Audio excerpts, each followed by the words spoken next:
in the support role for Effort, and Beryl can now just counterpick. And so, like you were talking about, the Maokai going to be held onto, will be heading towards the jungle. Of course, isn't actually the worst pick into a rel support, so showing that Beryl wants to have something else here up his sleeve. And there is a lot of longsword now. Croco is on a mission. There's the flash. Bramble Smash comes down as Karis is going to flash into the wall. Oh dear, do they get the follow-up? They do. That is first blood, and I believe Rocket Jump was just on cooldown that whole time. Umpty gonna have to... really easy for DRX to just leave the Crocodile on an island, group up here, and take this Drake, and it's the mid-prio that Fate picked up, you know, when he went back. Especially if you have access to potentially another kill here onto Karis, which is what they're going to look for is, oh, it might just be a counter. Another Rocket Jump going to be used forward as in goes the tree. Karis going to get over the wall there as Cease and Desist comes down, and they do manage to get the kill here onto the Jace. The reset's starting to come down as now Croco gonna have to walk back towards this turret. Does still have flash, and he's gonna flash after the kill onto Karis. He picks up the turret shot, and that is just a dead tree. All right. Slowly Beryl played those game mid. Maybe there's an angle. Yeah, maybe Croco not. Gonna immediately find Umpty here. Cease and Desist comes down. Karis turns up as well as the Nature's Grasp comes in. Croco trying to keep himself alive, and he will be able to do so as now Rascal's moving in, but it does not matter. That is just a dead Tristana. And now Morgan is lit on fire as well. Oh no! He's out of the furnace into the fire here as he's not going to be able to go through that Hex Gate. That was a bit of a pipe dream. I guess it's not a pipe, it's more like a teleporter, but that's fine. That messed up play. We're like, Croco going in on that Twisted Advance earlier on wasn't great. This also not great for DRX as Beryl is going to get a headbutt off, but otherwise explodes. That is a kill going over to Henna. Very high value. But that's, I think, the most hopeful case. Oh dear. Still, Karis is going to dive in. He's going to get pushed back there as well. Headbutt Polv comes down as Fate is so incredibly low. Is Karis going to burn down and make it a 1-for-1? The answer is no. And that was going to pop down in this mid lane. DRX now wrapping around Umpty. Going to get closed in on and just slammed into the ground. Yeah, I think Bro just a little bit sloppy with their setup. DRX at this point. You know, maybe.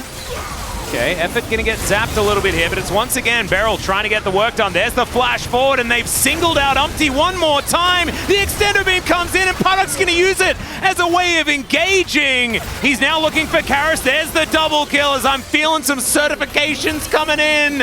As Henna slowed down, not hit by the extendo, but DRX is still getting all that they... Right now, we're picking up cruise ships as one last contest here from the side of Brion. They do have Effort here with Flash Magnet Storm. That is true, and he's going to look for Fate instead. So the Baron is going to be taken down. There's the slice over the wall. Croco doesn't have the abilities that get him over the wall, but there's the Magnet Storm like we were talking about. Beryl looks for the Pulverize. He gets it, as now Henna's getting engaged on by Rascal, who just launches his way in. Still, Effort is going to be there to try and play bouncer, but now the CC comes down. Slice, dice, and good night to Henna. And now Croco going to get engaged on it. It's a small 2v3 with not a lot of health bars for DRX, so maybe suboptimal as Karis from over the wall is trying to grab himself a handbag. And he might be able to get one, although the Gore Drinker plus Cull the Meek is pretty powerful. So, bro, they get rid of a couple of Barons. More of these turrets that they take down as well, the more Drake control that they're going to gain for themselves. So this inner turret doesn't last very long. Too, when he stands like this, and because he has ult, they can't try to focus him. He's so powerful in these moments. Here's the Hex Flash attempt. Yeah, he's going to try and get it over there as there's the Pulverize. Going to lock down Effort momentarily. He takes a lot of damage from the Extendo Beam, and now the ult comes through. Moonlight Vigil comes down, but does barely anything as Effort's going to stab Puddock, and Puddock says, what? I don't know. They mitigate the Zeri ult, but they lose 2 inner turrets, and now DRX can back away to this Dragon. Zap his way through this one. And then once he gets this, he zaps even more. And as Brion, your win conditions are really... Beryl can't keep getting away with this.